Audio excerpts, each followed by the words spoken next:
Welcome back to Youth Sports Positive, where we bring the work hard, have fun mentality back into youth sports.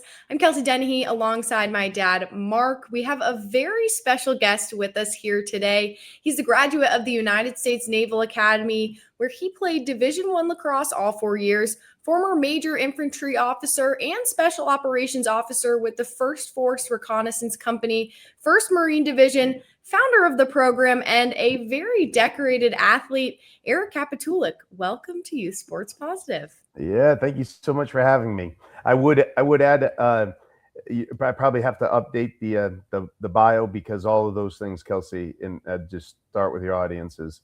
All of those things I'm very proud of, but none more so than being husband to my wife Melissa and father to my 2 children. That's probably I should lead with that with my bio because that's certainly the thing I'm most proud about in my life. So anyway, but thank you for that introduction, though. Thank you.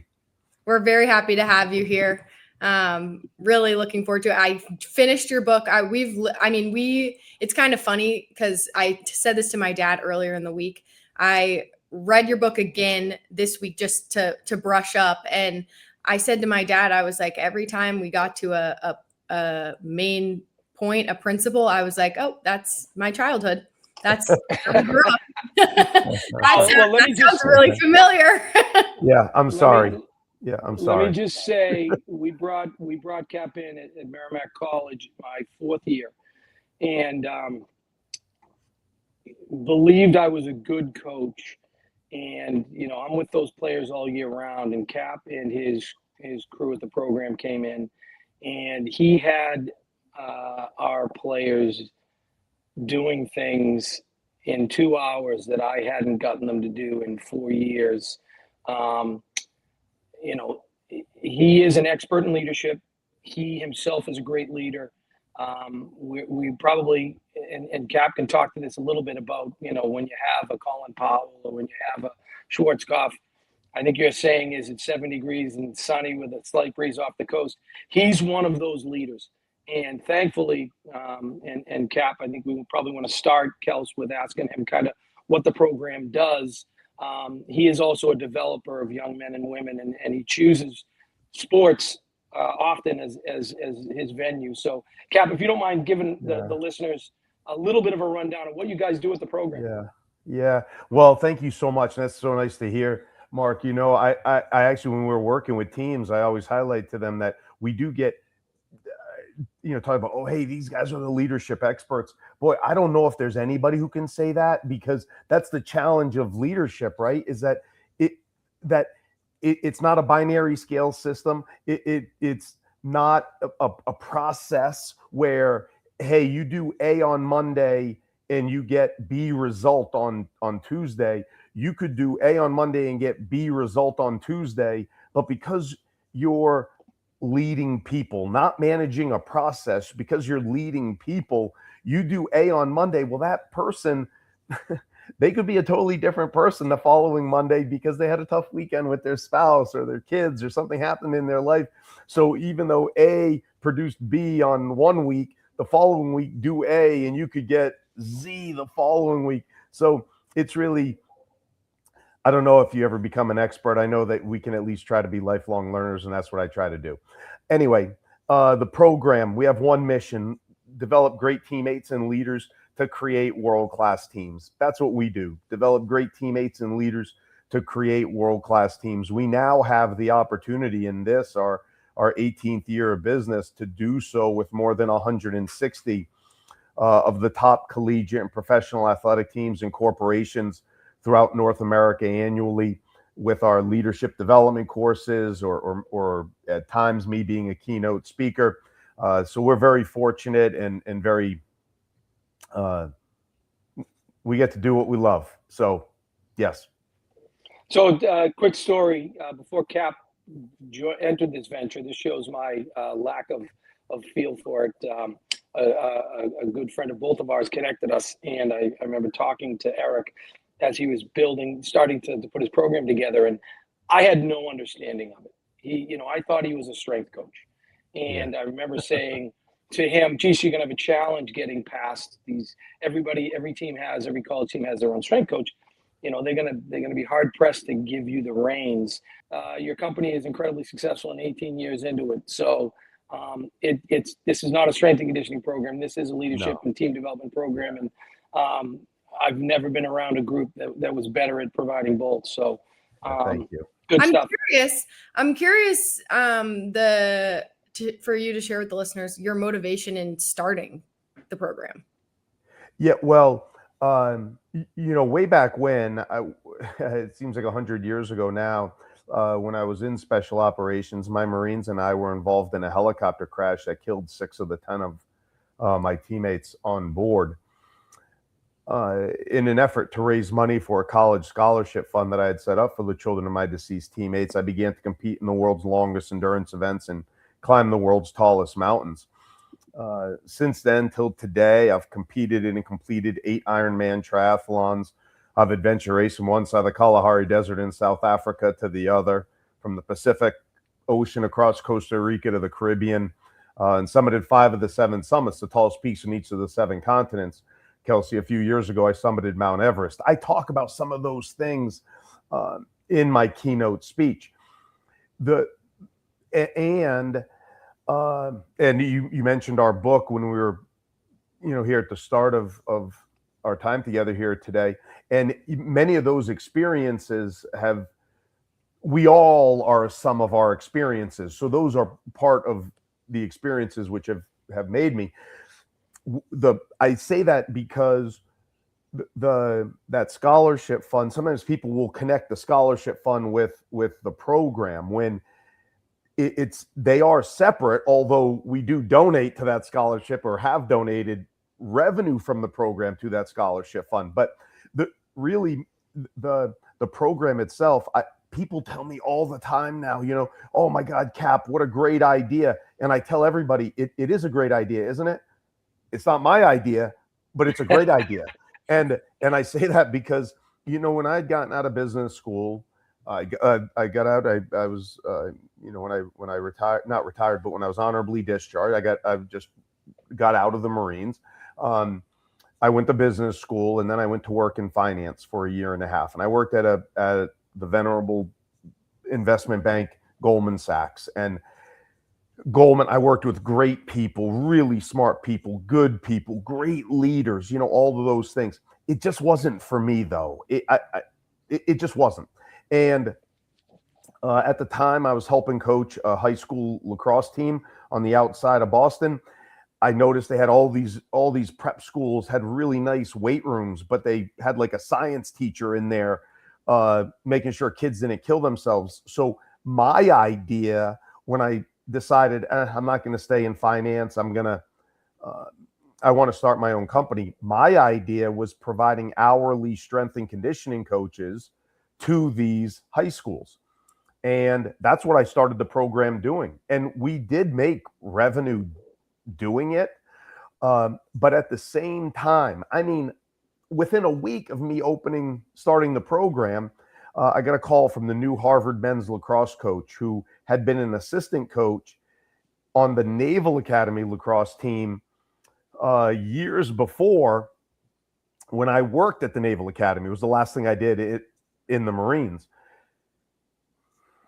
At that time, the head coach called me up and said, "Hey, Cap, can you come down here and just wear these guys out for a few days?" At the Naval Academy, they had gotten in trouble or something like that. And that's what I did. Now, fast forward, and that assistant coach is now the head coach at Harvard. He calls me up and says, "Hey, Cap, can you come down here and just, teach these guys a little bit of toughness training, resiliency training?" So I do. I go to Harvard and I work out with the team doing our kind of special operations workouts, Kelsey. But at the same time, I would call their leaders up to the front to help lead some of the exercises. And these are great young people. Smart, articulate, good guys, good leaders, obviously great athletes. And they just struggled communicating to their teams. And after that one event, John Tillman, now considered one of the greatest lacrosse coaches of all time, head coach of Maryland men's lacrosse, John Tillman and his staff said after that first event, "Cap, man, I hired you to work with my team. And as good as it was for my team, I think it was better for me and my staff." And That is Unequivocally. right, Mark. I mean, that's been like in again. That's not like some like, oh, I'm going to do this. Eric Kapitulik is going to do this. This is what coaches are going to be. No, I just fell backwards into it, right?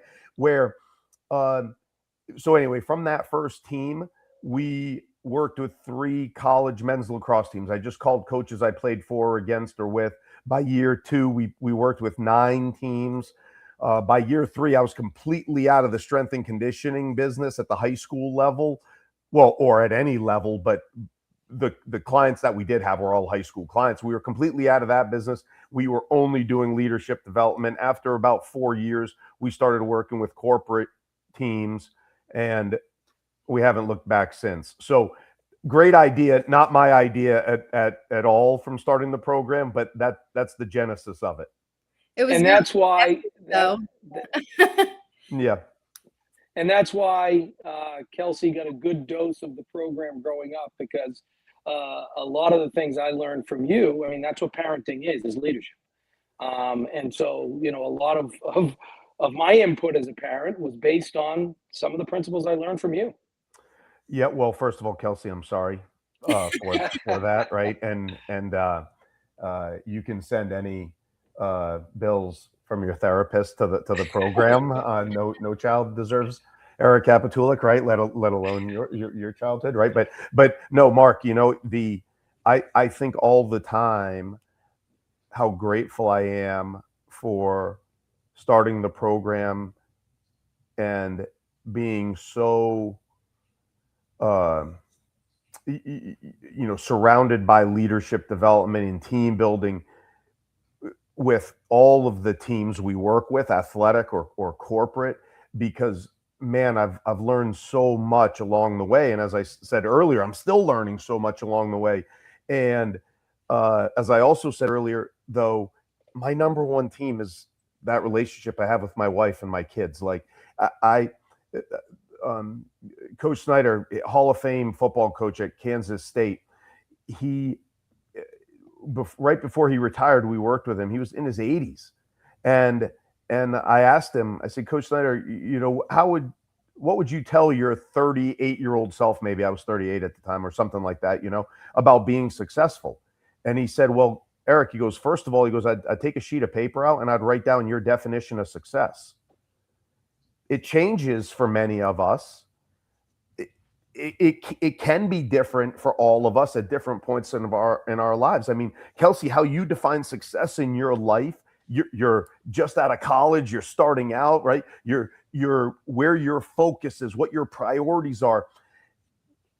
They could be very different than somebody else who's your same age. I mean, they could be, right? Let alone, I would venture to say they will probably be different at 53 than they are at 23. Maybe. I don't know that, right? All of us are different. But here's the thing, though, is that I'll just speak for myself, is that that's the case for me. How I would define success at 23 is much different than how I define success at 43, let alone 53, right? But he said, so write down how you define success. He said, and then write down everything you do or people you associate with. Write down everything that keeps you from attaining it. And then he said, and then just edit it out of your life. And it was really profound. And I've tried to do that. And with all of these experiences I've had running the program and working with so many great leaders like Kelsey, like your dad, and so many others, coaches and business leaders, man, it has had such an impact on me as a husband and as a father. And that's how I define my success, or at least where it starts for me. So, boy, Mark, agreed. So fortunate, because there's no greater team for me than my family, and the things we teach at the program have made me a better father, a better husband. Hear, hear. And that kind of goes into your all's teammate philosophy, in that you really, everybody in your life is your teammate, and how you treat them is valuable to not only your development, but their development and your relationship with them. Can you give our viewers a little bit more insight into how that came to be and what that looks like for you on a day-to-day basis? Yeah, sure. This probably starts with in the maybe in the military, but it could maybe even started earlier as a high school and college athlete. But just the mindset. I mean, words matter, right? Words matter, and for one thing, words are culture, really. So, so that mindset of, hey, this person's my teammate. Uh, let's just look at it from a corporate perspective. Well, how I would treat a teammate, at least in my head, is different than how I would treat a coworker. In my head, when I look at, let's look at the program, right? In sales and the client, is this person a client or are they my teammate? Are we doing this as a team together? And that drives just that word. I feel like it drives behavior because, as you were saying earlier, how you would treat a teammate, I would, at least for me, is much different than I would treat just somebody else. I mean, as I say, I got a lot of friends, but man, teammates, that's a whole different level. And now, let me answer the second part of that with some of the things that we do teach surrounding it. First of all, Kelsey, and getting back, Mark, I think a little bit to what you were saying before about as a dad and as a husband, right, and the impact it's had. First and foremost, we discussed the importance of being able to effectively communicate. So for the parents that are out there, the youth coaches that are out there, coaches, business leaders, anything, when number one key is an ability to effectively communicate. When we talk about effective communication, most of us would think about how we speak. And it is important. It is. But as we teach and develop, it's not the most important part about effective communication. The most important part about effective communication is how we listen. And specifically, listen to understand versus listen to respond. What's listening to understand? I'll give you an example. Listening to understand is the first date I went on with my now wife. I mean, come on, teammates, let's be honest. I'm Eric Kapitulik. Of course, this woman wants me to talk about myself the whole time. No, stupid, right? No, dummy, right? Like, ask her questions and then wait for it. Listen to her. Eye contact. Nod your head, stupid, when you're supposed to nod your head, right? Write down something so that hopefully you get a second date and you can bring her a little gift to show her that you were paying attention, right? That's listening to understand. Listening to respond. The last fight I got into with that same woman. Yeah, but. Yeah, but, right? That's the difference, right? And think about that. Do we do that, right? Mark, do I always do that with my children? Right? They're 14 and 8. Am I listening to understand them or am I just listening to respond to them, right? Am I doing it with my wife, my most teammate? Then, boy, my coworkers, right? The people on my team, my clients, your prospects. That ability is so key to being the best teammate and best leader we can be. An ability to listen to understand effectively, right? Number one. Number two is great teammates first set the example, and then great teammates hold each other accountable. It's tough to do. To hold a teammate accountable takes courage. That's why it's so tough to do. It's uncomfortable for us.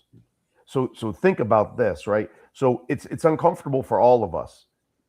So if you have somebody in your life, whether it's a child for doing it for you, or a father doing it for his daughter, right? A mom doing it for their child, right?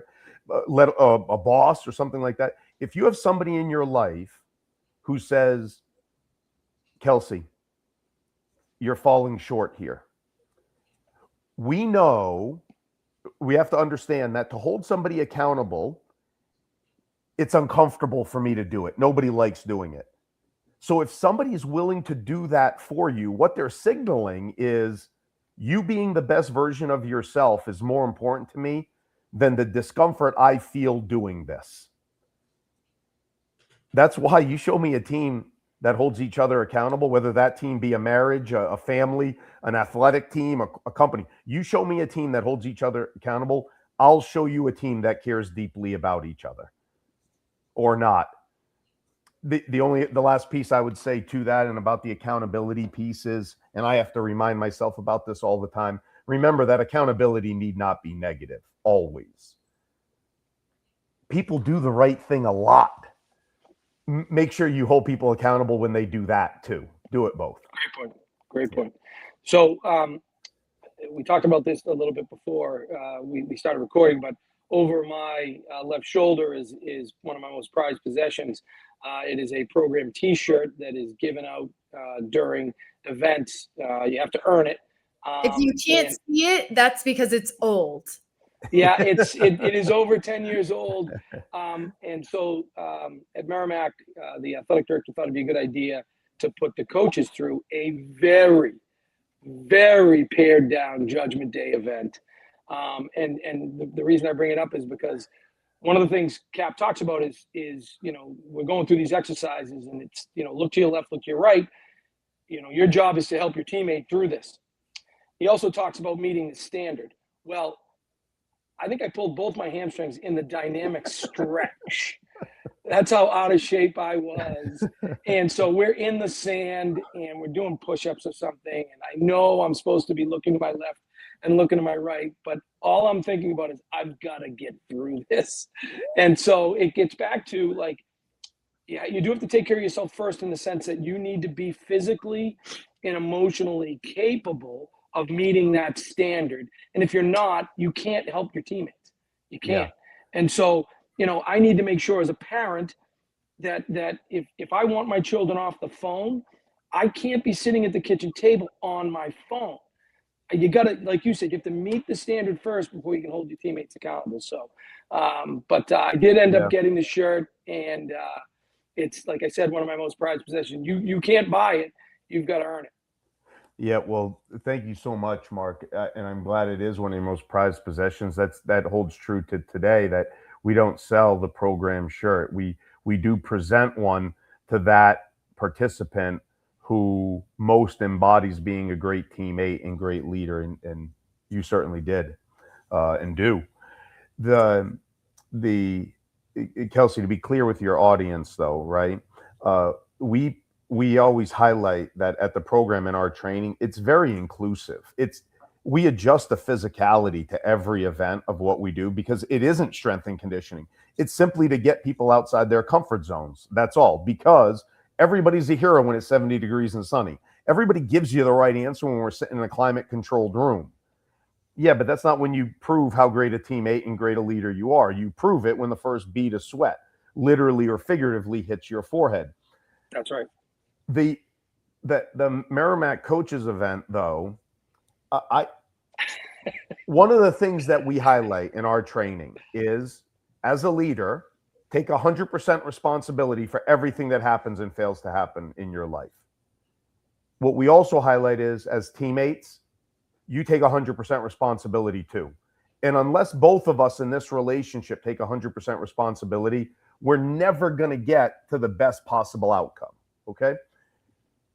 So I'm going to take 100% responsibility why your father had pulled both of his hamstrings in the event. No. But I would like some of the other coaches at Merrimack at that time to also take 100% responsibility, because we give a very, very clear health and wellness brief before any training begins about physically.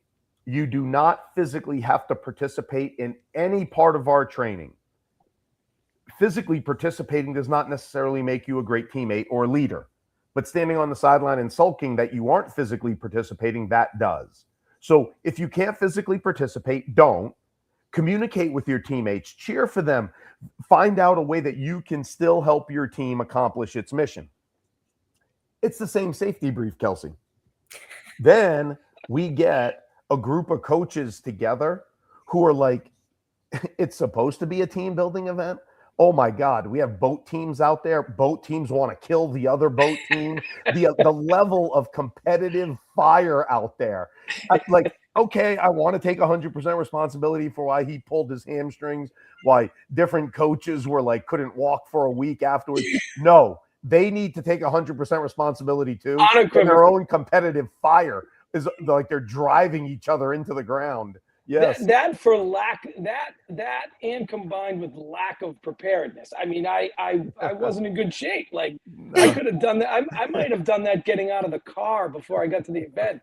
It didn't matter how it happened. It just was a mindset. So no, Well, it was it was a I just know that our players felt so proud getting through that. And one of the things you said too was because the first couple of times we did it, we were proud of our team. And then it just became what we did. And that's, if you can speak to that, Cap, that really was the next step is, listen, this is just what we do. Yeah. Thank you. You know, Mark, and I will, I'm going to take a note about that, about what we do. I'm going to come back to that in a second, because you had made a point earlier though, that I wanted to highlight for your audience, because this is true for us as parents, spouses, you know, significant boyfriends, girlfriends, whatever, you know, significant others, coaches, teachers, all of us. And Kelsey, as we had talked about earlier, about how we look at each other as being, we're teammates and we're on so many teams, right? And all of those teams of which we're privileged to be a part, if we're going to be the best teammate and best leader that we can be, it takes an incredible amount of energy. And I don't want to say that you can't be a great teammate and a great leader if you aren't physically fit, but you can be. But just compared to yourself, not compared to others, just compared to yourself, you physically fit are a better team. Everything else being equal, you are a better teammate and better leader physically fit than you are everything else equal, not physically fit. And the reason why is that, again, we're all on lots of teams and it takes an incredible amount of energy. The more physically fit we are, the more energy we have to give to all of those teams of which we're privileged to be a part. I mean, kids take an incredible amount of energy I think about at the end of the day with all of with work and coaching and everything else, that at the end of the day, to have that energy left still that I have to give to my wife and in our relationship and all of those things, that it's so important from an energy perspective, number one. Number two, the more oxygen we have in our blood and the more fit we are, the more oxygen we have in our blood, the more powerful our brains are. We're able to think more clearly. And I think most importantly, it regulates our emotions. And as the best teammates and best leaders, yes, we're physically and mentally resilient. And when you talk about toughness or resiliency, most people go there first, when in fact, for me, regardless of what percent you might think your life is physical to mental, because we're human beings, we are emotional beings. In fact, whatever that percentage is, 50-50, physical to mental, 60-40 or 40-60, our lives are 100% emotional. And the more physically fit we are, the easier it is. It doesn't guarantee it, but the easier it is to regulate our emotions. And I cannot overstate the importance of physical fitness. Now, what does physical fitness mean? It does not mean racing in the Ironman. It doesn't mean climbing Mount Everest. As we teach, what does physical fitness mean? Do something. Do something. Anything. Walk, stretch, but do something. It's going to make you it will, one thing you can do today to make you a better version of yourself as a teammate and leader. Now, Mark, let me circle back on your earlier question very quickly about what we do. That's always what our end state goal is. because when we first work with teams, or the last year we work with teams, what we do with teams is challenging, whether it's an athletic team or a corporate team. There's unknown there. And whenever there's an unknown, it makes people uncomfortable. And if you do things, as I highlighted in my keynote speech, discomfort, climbing Mount Everest means you're gaining altitude.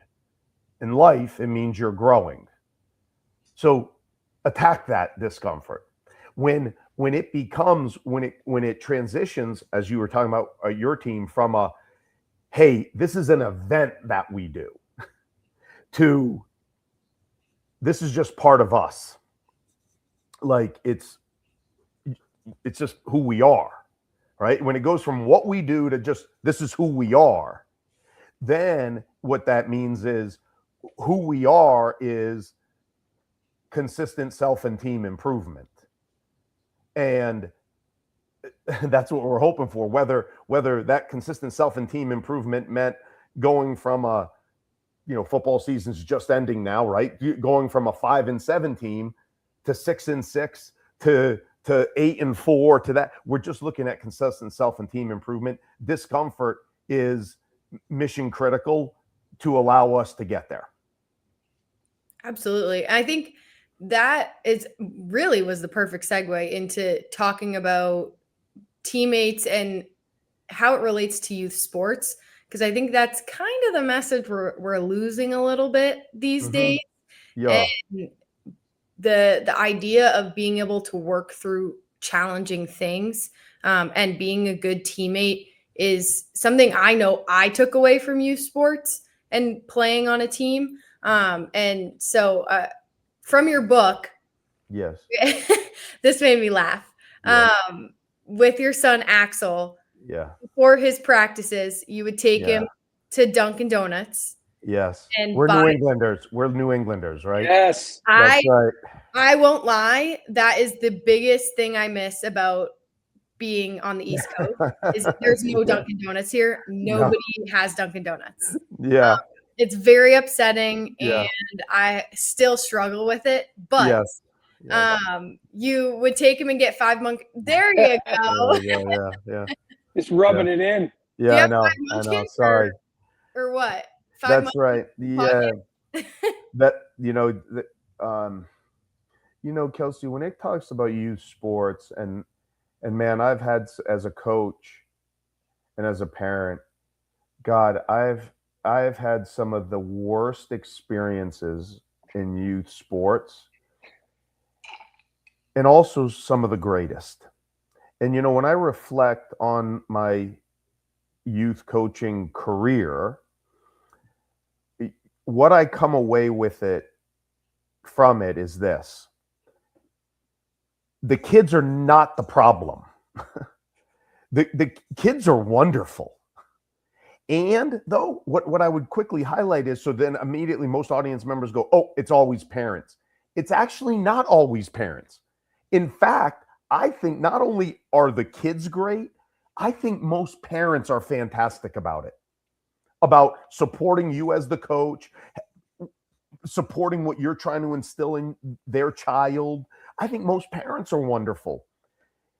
Oh, God, though, a couple parents. The squeaky wheel gets the grease, and a couple parents really ruin it. And what I've what I've realized through this, though, and for all the youth coaches that are there that are out there listening, Coach, here's the thing: it's not that those parents disagree with how you're coaching or what you're coaching.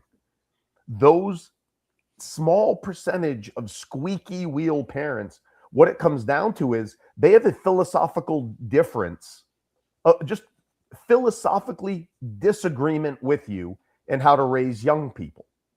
And that's not going away. For me as a father, as a coach, a core belief is we have goals, what we want to achieve when we're out here. and we have standards. This is how you're expected to behave while achieving those goals. Behave in this manner. There are benefits to you, for you. Don't, there are consequences for you. Every single time. We are going to be aware that achieving our goals is important. As your coach, let me be the first to tell you, winning matters. Winning is important. If winning weren't important, it wouldn't feel so good, and losing wouldn't feel bad. So we have to be aware of that. But we are going to stay focused every single day on our behaviors. Are we working hard? Are we tough? Are we appreciative of each other and of our coaches? Are we making it fun? Nobody likes doing things that are unfun, but it isn't somebody else's job to make it fun for us. Are we making it fun ourselves? Those behaviors are behaviors that, first and foremost, my wife and I try to instill in our children by, when they were very young, swinging by a Dunkin' Donuts before their practice and buying 5 chocolate glazed munchkins. After the before the practice, we go over how do they earn those chocolate glazed munchkins. Being tough, resilient. That means giving your 100% and sharing positive energy while you do it. Just, were you tough? Did you work hard? Did you give your 100%? Did you say please and thank you when you were out there? So they can earn 4 of them, and they have to earn 4 of those. Well, they don't have to, but I'm saying that's how you earn 4 of those chocolate glazed munchkins. But what about the 5th? And that 5th one is key as a parent when you talk about behaviors. And the point we bring up about the 5th, that we ask our child, and they don't always earn those 4.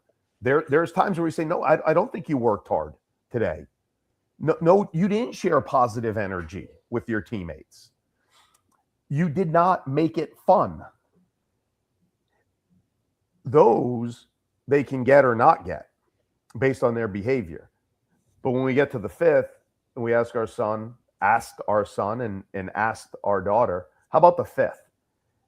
And to which they would respond, well, that one's because mom and dad love me so much. And as we highlight every single week to them, you just get this one no matter what. It just doesn't matter. You always have our love. Performance. I am happy for you about your performance. I'm happy for you.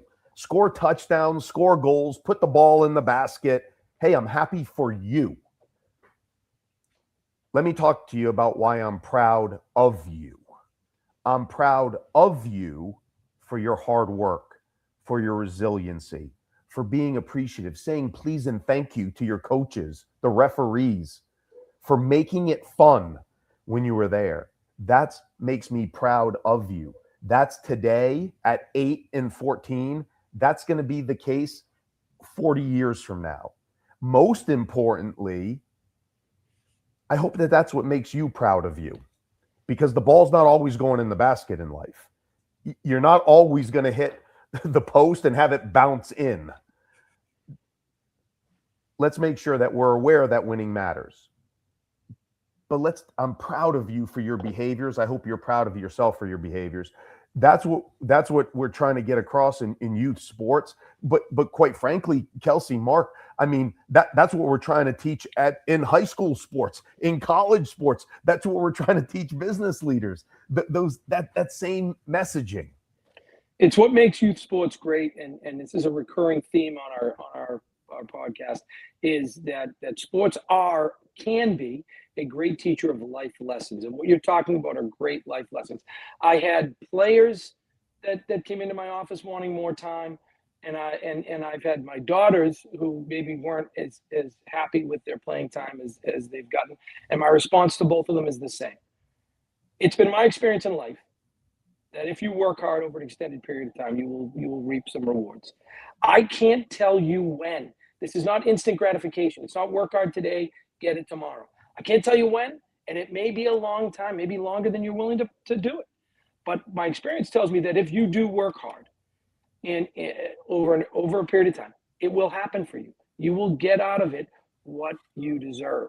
And unfortunately, and this is, we're trying to keep it youth sport positive, but you look at what's going on in certain sports, and it has become win at all costs. And if it's happening at the lower levels, it's because we're accepting it at the highest levels.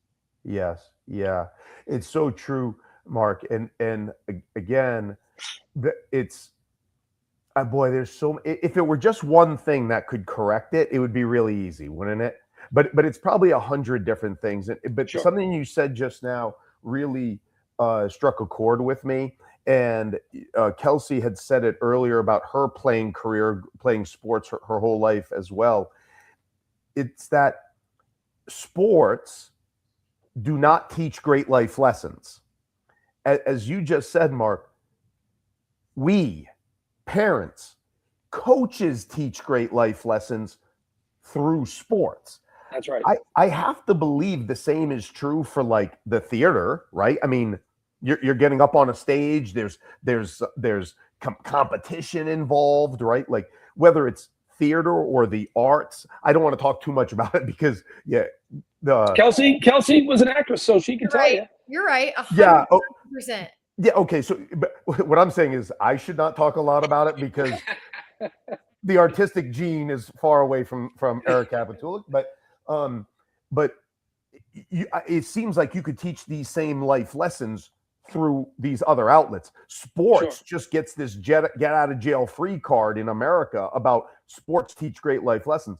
Oh my God, the life lessons that we're teaching are youth through sports that parents and coaches are. Again, I just have a philosophical difference in what the message is that we're teaching them. And that philosophy isn't going to change. Mark, the Axel, 14 years old, right? Well, at 14, actually, we don't have this conversation anymore. But yeah, at 7 and 8, we did about playing time. I told him, Max, you're not going to go talk to your coach about playing time. And by the way, you're going to talk to him, not me. You're going to. Now, sorry, Kels. Now I'll play your coach and let's rehearse this, okay? But you're going to talk to him first, and it's not going to be about, hey, coach, how do I get more playing time? Because, I don't know, there's a lot of things that go into playing time. You could do these things, but hey, if those guys are doing them too, maybe they're just more talented. They're going to be better than you. But if you want to go have a conversation with them about, coach, how do I get better? Okay, I'll answer that question always to a player, right? But do all youth coaches get that from their players? No, what a lot of youth coaches get is parents calling them, complaining about their kids' playing time. I mean, you talk about a philosophical difference. Oh my God, you're going to play my kid just because I'm complaining to you as the parent a lot? Like, oh God, that would be the absolute worst life lesson I would want to teach my child. Now, let me give you another example, though. Not even in sports, though, right? This is Axel. This is 3 or 4 years ago. He's in the 5th grade. He's playing for his little parochial school, middle school, and grades are about to come out. And you can't have anything lower than a C. This is not a high hurdle to play sports in the middle school, right? But Axel's not doing well in science, or I don't know, social science, geography, or something or other, right? And he's crying, and oh, the book this, Mrs. So-and-so that, she doesn't this, she doesn't that, right? I just let himself blow himself out up in his room, crying, teary-eyed, all this stuff. And then I walk up there and I go, all right, now, do you want to keep crying and yelling and screaming, blaming the book, blaming the teacher? Do you want to keep doing that? Because You can, if you want, go ahead. Keep blaming those other people and other things. But just know, by definition, that makes you a victim. So you want to be a victim, be a victim. But if you want to improve, all right, I'm gonna play Mrs. Bissonette here, Miss Bissonette. You play you on Monday morning. Let's hear the conversation you're gonna have with Miss Bissonette. Well, Mrs. Bissonette, I'm this, the book that, no, stop. This conversation is going to start with you walking into that classroom and asking Miss Bissonette if she'll talk to you. Then the first words out of your mouth, Axel, the first words are, Miss Bissonette, I'm 100% responsible for my grade. That's the first thing out of your mouth. Then, hey, but I'm unhappy with it. Is there something I can do to improve it? If Miss Bissonette says, no, Axel, I've given you enough opportunities, no, there isn't. Your one response is, thank you, sit down and eat it, because she has given you enough chances. I don't think she will say that, but if she does, be prepared. Thank you, sit down and eat it. So we rehearse this. All right, Monday comes along. I pick him up at school at the end on Monday afternoon. I go, how'd it go? Dad, it went great. I go, all right, tell me about your conversation. He said, I got in there. I went to go talk to Miss Bissonette. Can I speak to you about my grade? She said, she cut me off and said, Axel, I already know about your grade. You're going to do this, and you can improve that. I said, oh, okay. This is in the car line. We're leaving. All the teachers would file out and they would sit there and wave to you as you're leaving. I go, Axel, that's great. Did you tell her you were 100% responsible for your grade? No, Dad. She didn't really give me a okay. We're driving out of the car line. I pull over to the side. Pull over to the side. I go, get out. Go tell her you're 100% responsible for this. There's Axel. He gets out of the car. All these other cars are driving by. His buddies are driving by. Here's him like walking over. I see him walk up to her and go, shake hands, Miss Bissonette. Like I see him talking to her, and this teacher's like, yeah, okay, I guess, right. Here he comes back and sits down in the car, and we drive home. He is 100%, like my daughter. They are 100% responsible in their lives. And if we don't reinforce that, and to your earlier point, sports is a wonderful opportunity to reinforce this. You're 100% responsible. But some parents and some coaches don't, at the expense of give my kid an A, win. What do I care? Those things are byproducts of behaviors, not the. So we have these opportunities in lots of places in our lives, and I just feel that as leaders, as parents, coaches, teachers, teammates, we have to make sure that we're maximizing those opportunities. Go ahead, Kel, sorry. I was just going to say, this made me think of something I saw the other day that said winning is the best deodorant. You can get away with a lot of things that don't pass the smell test, where winning is important. But if you're missing those key accountability pieces, truthfully, then it's not going to carry you all the way, and it's not going to carry you where you want to go.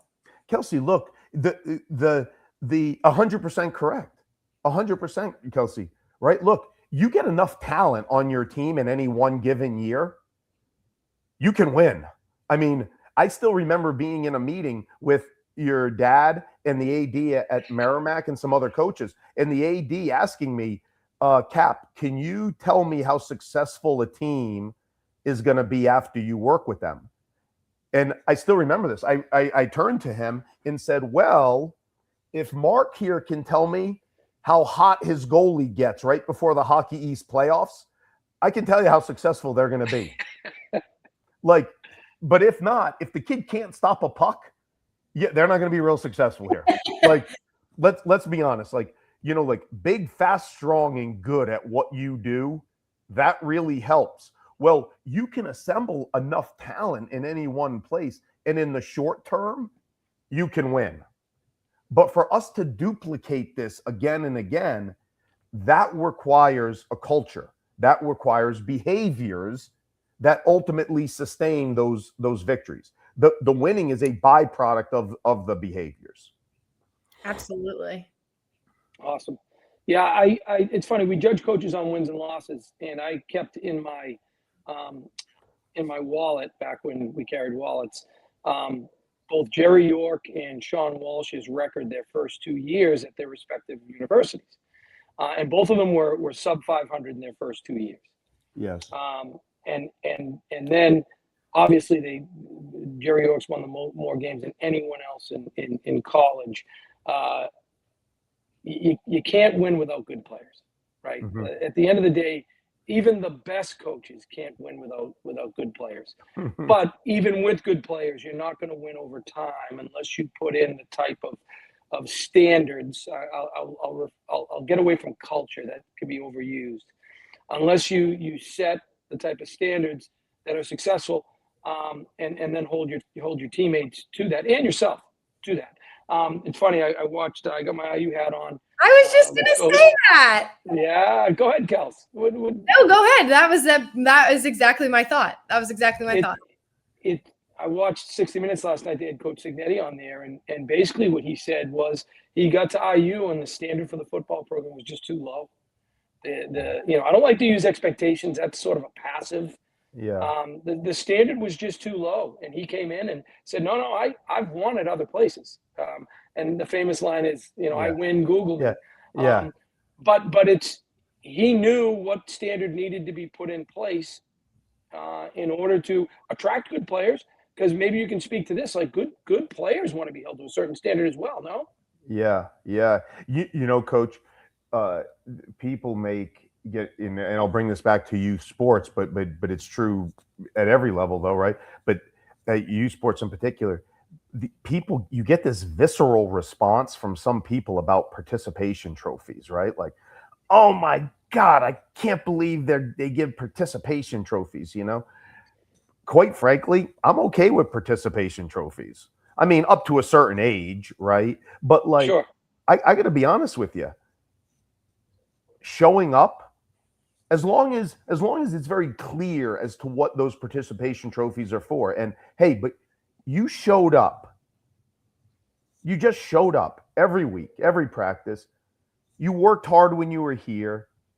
You, at a very young age, boy, that message of, hey, you're going to get a trophy for showing up, maybe something that makes you a little bit scared, right? Maybe it's something you didn't want to do necessarily. Maybe your parents are like pushing you to do this, right? But you did it, and you did it consistently. Boy, I think that's, hey, and giving a trophy to reinforce that messaging, getting back to what you were saying before, Coach, about you want your kids to be off their phones. Well, then you got to stay off your phone at the dinner table, right? Agreed. Right. Well, I mean, look, how many parents don't show up on time? How many parents are doing something they don't want to do, but they still are, somebody else is forcing them to do? Like, hey, you want your kids to eat their broccoli, you eat it too. So that idea of or participation trophy is fine to reinforce that. But as this, how does this relate to standards? As you just said, is that I don't have any issue at all with participation trophies. I take significant issue when teams don't hand out an MVP trophy. Like, you're the best, recognize it. Okay. Yep. The as we highlight to teams, one of the things that we talk to coaches about and business leaders about is your values as an organization. That's set by the head coach, by the team leader. But the standards, the daily standards, we're going to have that reinforce those core values. We always tell coaches, coach, pick your the warriors on your team, whoever they may be. Let them set the standards. And sometimes coaches will be like, oh God, like I'm concerned that they might be too low. Well, our response is, well, then, coach, I'd recruit other players then. But in fact, not only are those standards typically set too low, when we're working with, team leaders, coach, you have to worry about them setting them too high, because your best people, you think you don't like being around people who set low standards. Coach, your players have to live with them. That's right. They really don't like being around people who have low standards. So not only do you have to worry about too low of standards, coach, you may have to worry about too high of standards, because the best people are like, I'll just get rid of everybody if I don't have to deal with this, right? That's right. So, yes, I mean, look, Bill Gates once famously said, right, don't ever hire B-level people. Because if you hire B-level people, you'll hire C-level people, and then A-level people leave. There you go. Awesome. All good stuff. That, 100%. And that's so interesting looking at it now as somebody who works full time in a job. Yeah. A job that involves sports. So we're like really in the segue, the middleman. But it's funny because I actually, in preparation for the podcast, was listening to your book. And I'm sitting here listening in our station at my desk. And I'm just looking around at all these people. And I'm hearing all of these things. And I'm like, oh my gosh, this is work. This is how it applies to it. And so I started writing down on Post-it notes, reminders of things that I was hearing in my head that were speaking to me, that I wanted to be. I'm very a visual learner. I'm very much need to see it. Yeah. So now on my desk, I have Post-it notes. Yeah. Just reminders that I need every day of when things get difficult and when you have to be a good teammate, what is important, what holding people accountable looks like, what holding yourself accountable looks like. So relating it back to youth sports, but also just your work with the program is really important for kids, and sports is a vessel for that. But so is, like you said earlier, so is theater. So is working a part-time job in high school. That's and learning how to work with other people. School, your teacher, right? Miss Bissonette. Right. Yep. Miss Bissonette. Miss Bissonette was probably so confused, but it's an important thing. It's an important thing. If somebody did that to me when I was teaching, I would have been like, you know what? You get a star for that. That was awesome. Yeah. That was great. Yeah. But before we wrap things up, we like to do a positive play of the week. So we like to send our viewers home with two things: a positive play of the week and a playbook, something that they can indulge in, listen in, that we think is a really good tool, a really good outlet that kind of brings the message. And then the positive play of the week, just a story, a fun story involving youth sports, involving sports, period, that brings some happiness and some light back to sports, where it is that those life lessons. So I have a good one to start us off. Okay. He is a walk-on at Ohio State. So we were talking about Ohio State football earlier. Yeah. His name's Nolan Botto. I saw this story a while ago, and last night it came back to my brain. I went deep sea diving for it because I couldn't remember the name of the kid. So I was on the internet for hours and hours and hours. But he is a walk-on, and it's listed on his player bio. He doesn't play at all.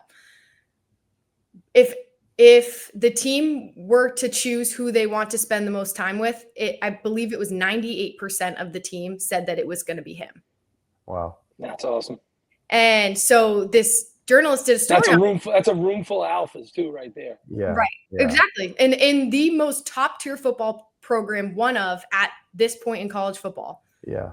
That entire team, you have all of those stars. You have a Heisman finalist saying, yeah, I want to hang out with this kid who doesn't play. He's just there.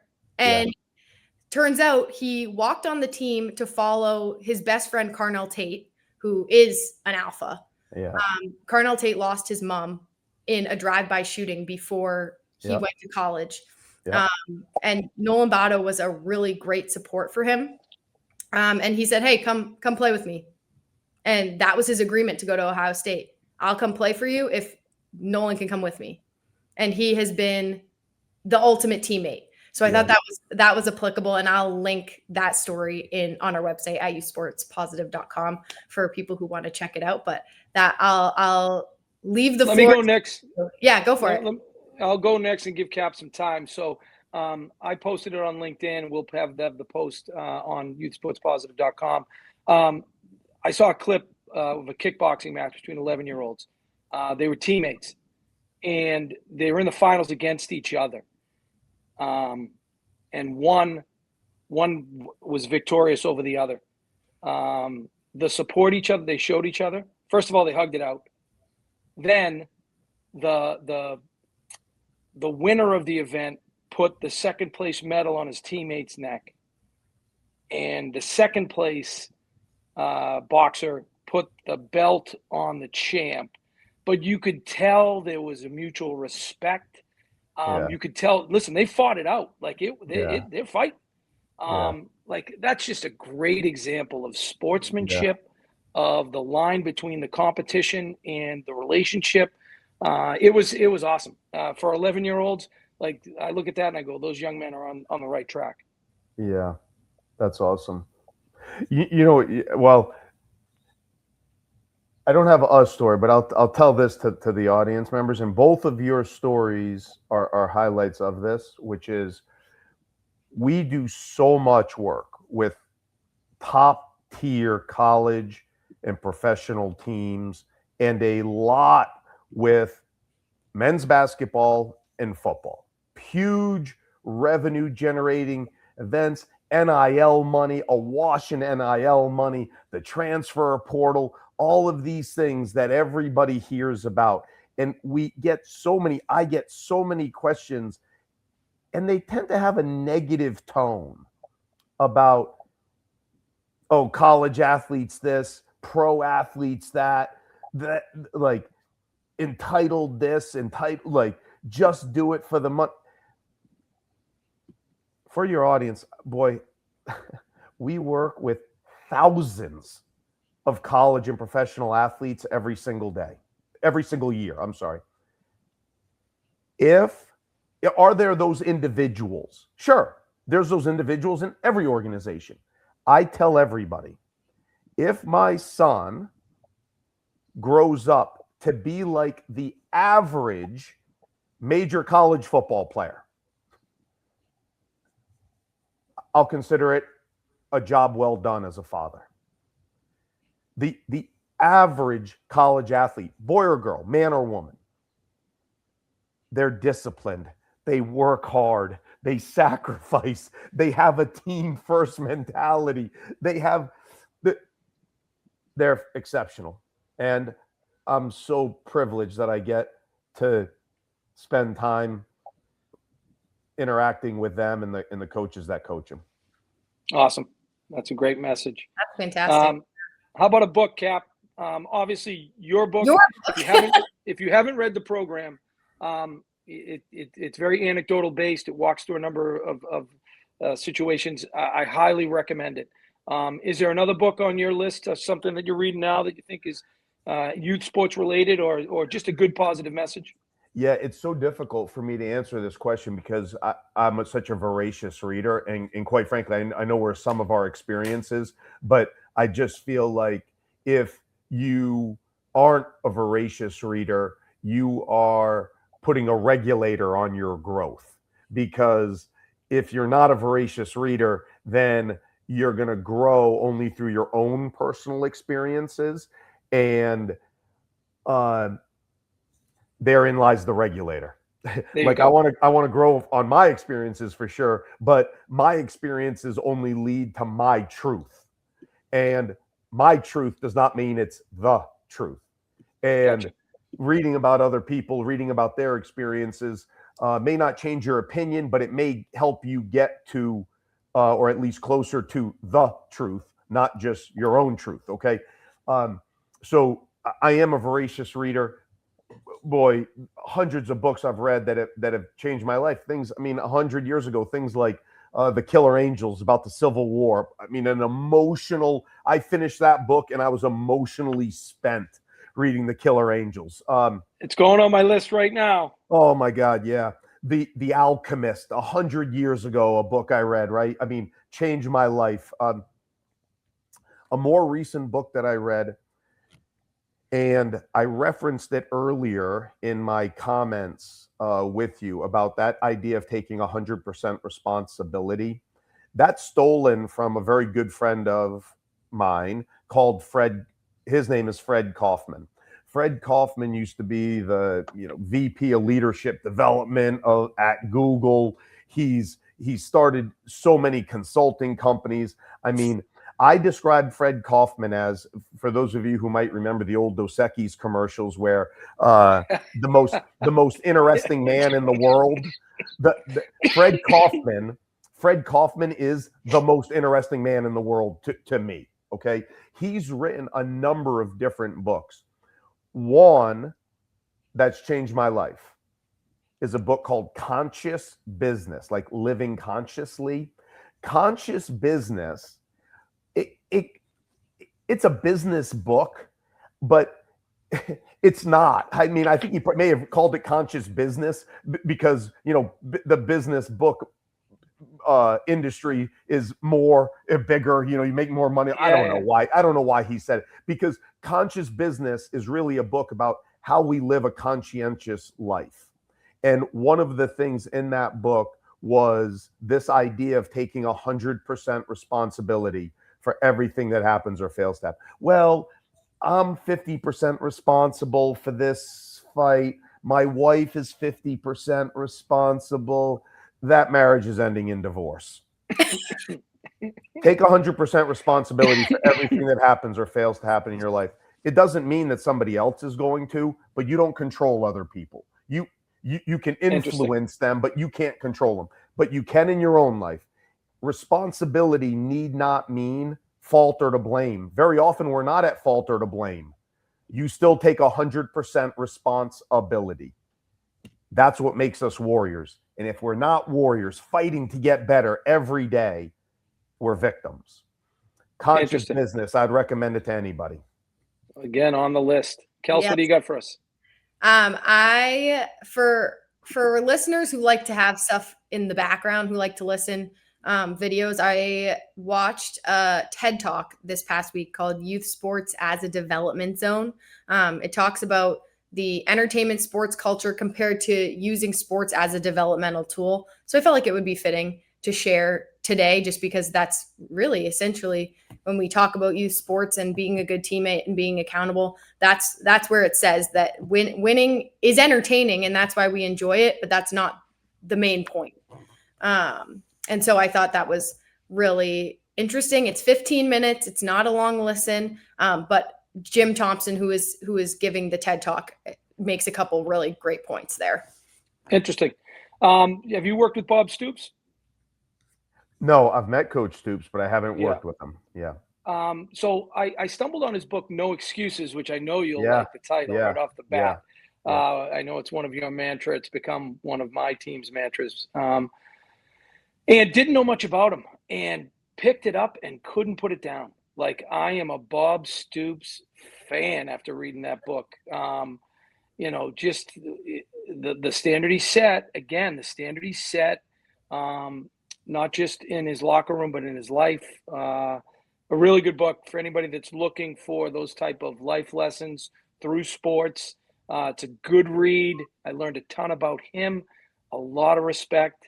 I think one of the funniest things, and I don't know if it was in the book or if it was afterwards, but what a lot of times what good leaders do is they will hire their replacement. And he had thought he hired his replacement. I think the guy's name was Riley. And when it came time to become the head coach at Oklahoma, I think he split for USC. And Coach Stoops took all his stuff and threw it out a second floor window. Again, maybe the action wasn't what you'd take, but it speaks to his passion for his organization, and you were either with them or you were against them. So anyways, No Excuses by Bob Stoops is my suggestion. Well, that's good stuff. Good. A lot of really good takeaways from today. And thank you so much, Cap, for joining us today. This has been incredible. Thank you so much for having me. It's great to meet you in person, I know. Kelsey. I've heard so much about you throughout your entire life. And Coach, always awesome to reconnect. So thank you so much for having me on. I really appreciate the opportunity. Cap, you're the best. You're the best to everyone back home.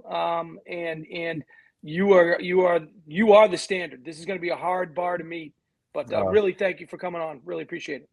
Thanks, guys. Lots of great stuff. And be sure to let us know down below what your positive play of the week is. As always, like, comment, subscribe, follow us at Youth Sport Positive on socials, and definitely be sure to check out the program, the book, the website. Eric Kapitulik and his team's services are all really fantastic resources. Well, thank you so much for tuning in to another episode of Youth Sports Positive. For Eric Kapitulik, my dad, Mark Dennehy, and myself, make sure to do something to bring the hard work, have fun mentality back to youth sports in your life, and we'll see you in 2.